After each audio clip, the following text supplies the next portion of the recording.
Yes, good morning to all the students of class 8th.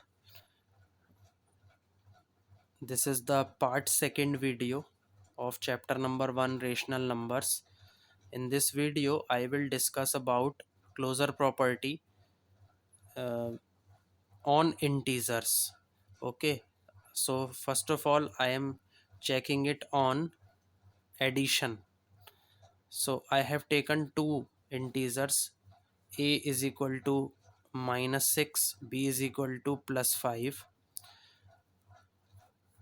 I have added these two integers. -6 plus 5 is equal to -1. So result is an integer. इसमें जो result है वो क्या आ रहा है, integer आ रहा है.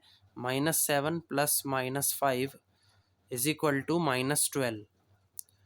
माइनस इस केस में -7, ए की वैल्यू क्या ले ली -7, बी की वैल्यू क्या ले ली -5. दोनों को ऐड करके देखा, क्या आया, -12 आया. रिजल्ट क्या आ गया आपका, इंटीजर आ गया. इसी तरीके से यहाँ पर थर्ड वाले केस में ए की वैल्यू मैंने ले ली 8, बी की वैल्यू मैंने ले ली 5. दोनों को ऐड करके देखा, क्या आया 13. इसमें भी आपका रिजल्ट क्या आ गया, इंटीजर आ गया. सो इन जनरल स्टेटमेंट क्या हो गया, A plus B is an integer. A plus B की वैल्यू क्या आ रही है, इंटीजर आ रही है for any two integers A and B. A और बी आपने दो इंटीजर लिए और इन दोनों को जब आपने ऐड करके देखा, आपकी वैल्यू क्या आई, इंटीजर आ गई. तो इसका मतलब जो आपके इंटीजर्स हैं they are closed under addition. इसके बाद में नेक्स्ट ऑपरेशन इज सब्ट्रैक्शन. इसमें भी इसी तरीके से मैंने दो इंटीजर्स ले लिए. ए की वैल्यू मैंने ले ली 7, बी की वैल्यू ले ली 5. दोनों को सब्ट्रैक्ट किया.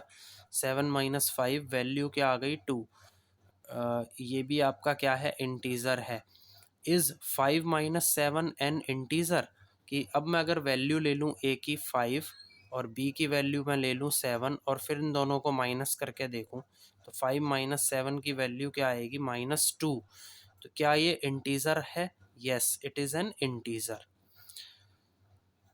इसी तरीके से यहाँ पर भी मैंने क्या करा, ए की वैल्यू ले ली -6, बी की वैल्यू ले ली बी की वैल्यू ले ली मैंने +8. -6 - 8 क्या आ गया, -14. तो इस केस में ये क्या आ रहा है, इंटीजर आ रहा है. इसी तरीके से ए की वैल्यू मैंने ले ली 8 और बी की वैल्यू मैंने क्या ले ली -6. इन दोनों को मैंने क्या करके देखा, सब्ट्रैक्ट करके देखा. 8 माइनस -6 क्या आया, 14. ये भी आपका क्या है, इंटीजर है. तो हम क्या लिख सकते हैं, integers are closed under subtraction. तो इस केस में भी क्या हो रहा है कि अगर हम क्या करें, दो इंटीजर ले रहे हैं ए और बी और दोनों को सब्ट्रैक्ट करके देख रहे हैं, मतलब हम क्या कर रहे हैं, ए माइनस बी जब हम करके देख रहे हैं तो हमारा रिजल्ट क्या आ रहा है, इंटीजर आ रहा है. तो हमने क्या बोल दिया कि जो इंटीजर्स हैं they are closed under subtraction. So in general for any two integers A and B, कोई से भी दो इंटीजर अगर मैं ले लूँ ए और बी और मैं क्या करके देखूँ, ए माइनस बी करके देखूँ, तो रिजल्ट मेरा क्या आ रहा है, इंटीजर आ रहा है. Check if B minus A is also an integer. ये भी आप चेक करके देख सकते हैं कि जो बी माइनस ए है, अगर मैं ऑर्डर चेंज करूं, क्या वो भी इंटीजर आ रहा है या नहीं आ रहा है. तो आप ये भी चेक करके देख सकते हैं. तो यहाँ पे मैंने बी माइनस ए करके देखा, तो 5 - 7 हो गया. ये वैल्यू क्या आई, -2. क्योंकि मैंने ए की वैल्यू क्या ले ली 7, बी की वैल्यू मैंने क्या ले ली -5. तो बी की वैल्यू मैंने क्या ले ली 5.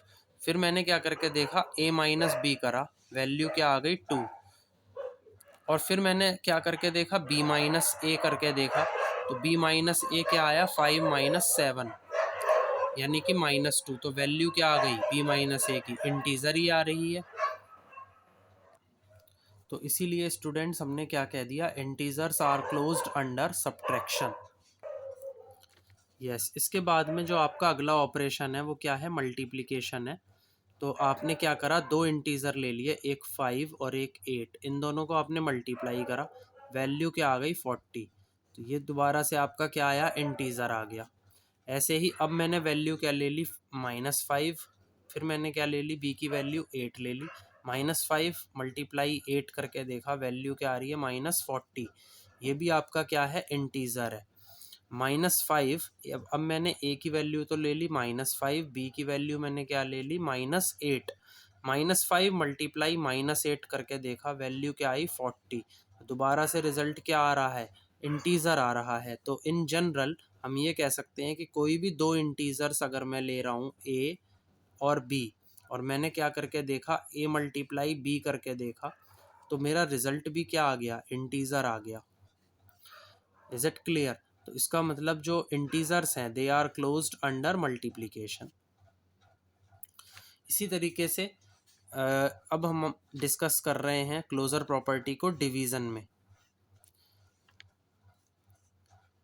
इन केस ऑफ इंटीजर्स, तो यहाँ पर ए की वैल्यू मैंने क्या ले ली 5, बी की वैल्यू मैंने क्या ले ली 8।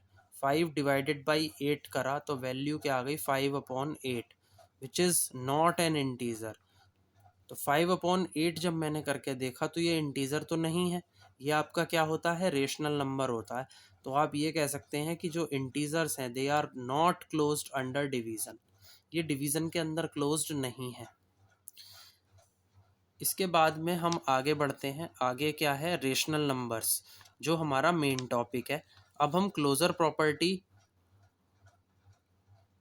को डिस्कस करेंगे ऑन रेशनल नंबर्स। और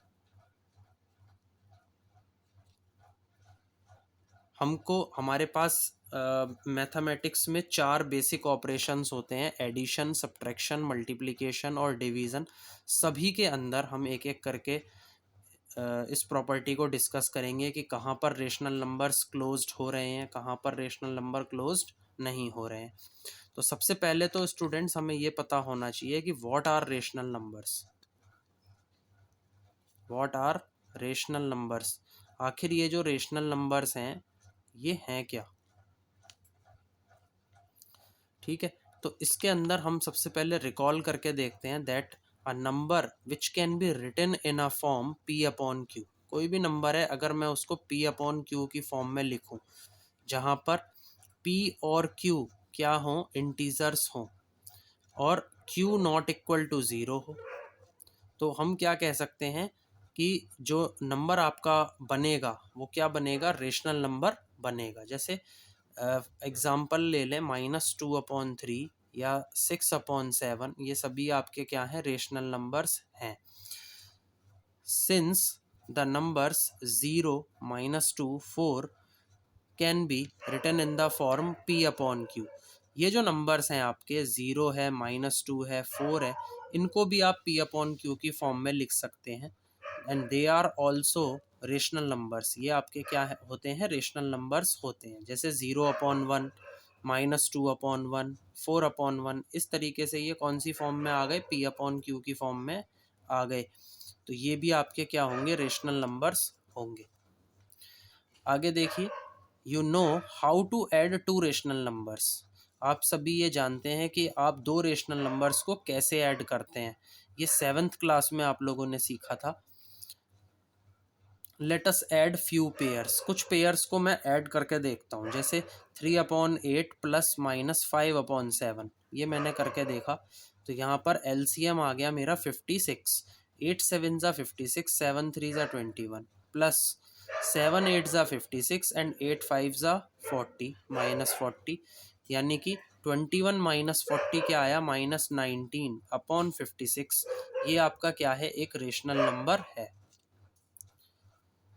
ऐसे ही -3/8 प्लस -4/5, ये करके देखा। तो -3/8 -4/5, अब एलसीएम क्या आ गया, 40 आ गया।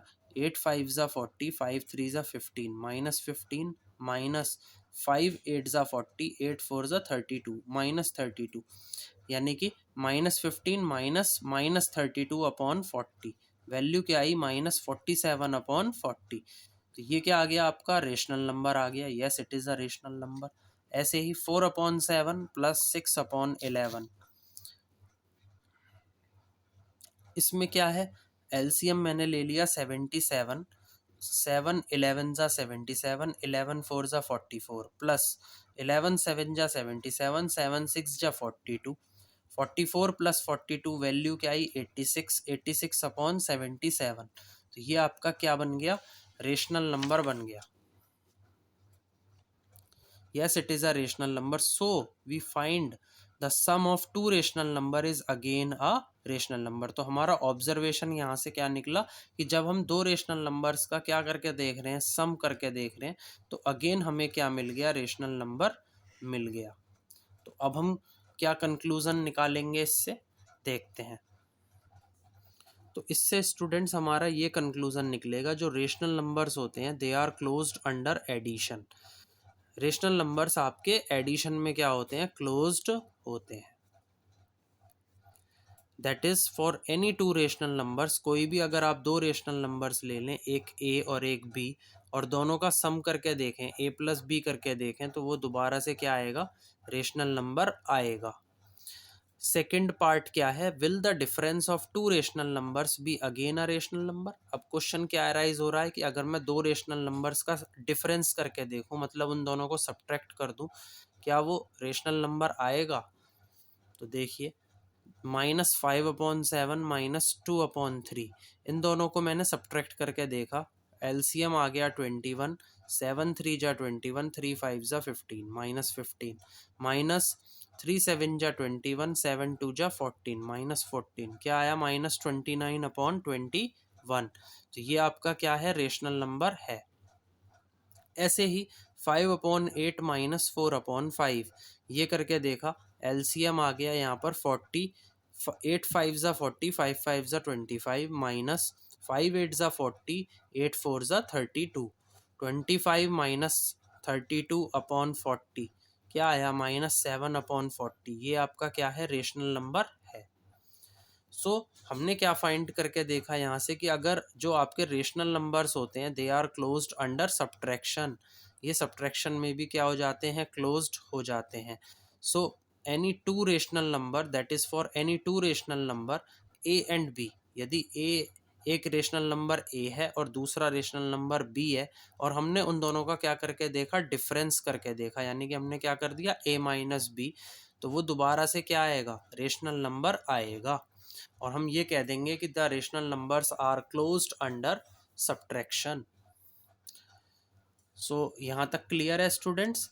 आगे देखिए, let us now see the product of two rational numbers. ऐसे ही अब मैंने क्या करा, दो रेशनल नंबर ले लिए, उनका मैंने प्रोडक्ट करके देखा, -2/3 मल्टीप्लाई 4/5, तो ये वैल्यू क्या आई आपकी, -8/15। ऐसे ही फिर मैंने क्या करा, 3/7 की मल्टीप्लाई करी 2/5 से, अब वैल्यू क्या आई, 6/35। तो ये दोनों के दोनों जो प्रोडक्ट्स आ गए, ये आपके क्या आए, रेशनल नंबर्स आए। ऐसे ही -4/5 मल्टीप्लाई -6/11, वैल्यू क्या आई, 24/55, ये भी आपका क्या आया, रेशनल नंबर आया। तो हम ये कह सकते हैं, rational numbers are closed under multiplication. Multiplication के केस में जो रेशनल नंबर्स हैं वो क्लोज्ड हो जाते हैं। तो closure property for rational numbers in case of multiplication is applicable, that is for any two rational numbers A and B. वहाँ पर कोई से भी दो रेशनल नंबर अगर मैं ले लूँ, एक ए और एक बी, और दोनों का मल्टीप्लाई करके देखूँ, मतलब मैंने क्या करके देखा, ए मल्टीप्लाई बी, तो वो वैल्यू क्या आई आपकी, रेशनल नंबर आ जाएगी।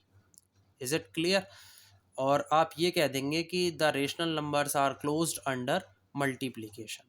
अब हम एट लास्ट क्या करेंगे स्टूडेंट्स, डिवीज़न के अंदर चेक करके देखेंगे कि रेशनल नंबर्स के लिए जो डिवीज़न में क्लोजर प्रॉपर्टी है वो एप्लीकेबल है या नहीं है। So we note that -5/3 divided by 2/5 is equal to -25/6। ऐसे ही 2/7 divided by 5/3 is equal to 6/35। तो ये क्या आया, आपका रेशनल नंबर आया। अब जैसे ये चीज़ है, इसको कैसे सॉल्व किया जाता है, जैसे आपको कोई भी दो रेशनल नंबर है उनको डिवाइड करना है, जैसे -5/3 डिवाइडेड बाई 2/5 ऐसे आ जाए, तो आप कैसे करेंगे, -5/3 मल्टीप्लाई इस 2/5 का रेसिप्रोकल कर देंगे, रेसिप्रोकल ऑफ 2/5 वैल्यू क्या आएगी, -5/3 मल्टीप्लाई 5/2। भाई 2/5 का रेसिप्रोकल क्या होगा, 5/2 मल्टीप्लाई करिए -25/6। ओके, तो इस तरीके से आप इस तरीके से आप कोई भी दो रेशनल नंबर्स को डिवाइड करके उनकी वैल्यू निकालते हैं। इसी तरीके से मैंने इन एग्जाम्पल्स को भी सॉल्व किया है, आप लोग भी सॉल्व करके देख सकते हैं। तो वैल्यू क्या आ रही है, रेशनल नंबर आ रही है हर केस में। We find that for any rational number A, कोई भी अगर रेशनल नंबर ए है और आपने ए डिवाइडेड बाई ज़ीरो करा तो वैल्यू क्या आई, नॉट डिफाइंड। ये देखिए, अगर ए को मैं ज़ीरो से डिवाइड करूं तो वैल्यू क्या आएगी, नॉट डिफाइंड आएगी। So rational numbers are not closed under division. तो इस केस की वजह से, ए डिवाइडेड बाई ज़ीरो की वजह से आपके रेशनल नंबर्स ज़ीरो डिवीज़न के केस में क्लोज नहीं हो पाते हैं। However if we exclude zero, अगर मैं ज़ीरो को हटा दूँ, ज़ीरो को मैं निकाल लूँ, then the collection of all natural rational numbers are closed under division. तो ज़ीरो को अगर हटा दिया जाए तो फिर जो बाकी आपका कलेक्शन बचा रेशनल नंबर्स का, वो क्लोज्ड हो जाता है, कब, डिवीज़न में। Okay, so I hope students आपको जो क्लोज़र प्रॉपर्टी है रेशनल नंबर्स में और इंटीजर्स में वो क्लियर हुई होगी कि कहाँ पर ये एप्लीकेबल होती है, कहाँ कहाँ कौन कौन से ऑपरेशन में ये एप्लीकेबल नहीं होती है। So please like, share and subscribe my video. Thank you. In the next part we will discuss about commutative property.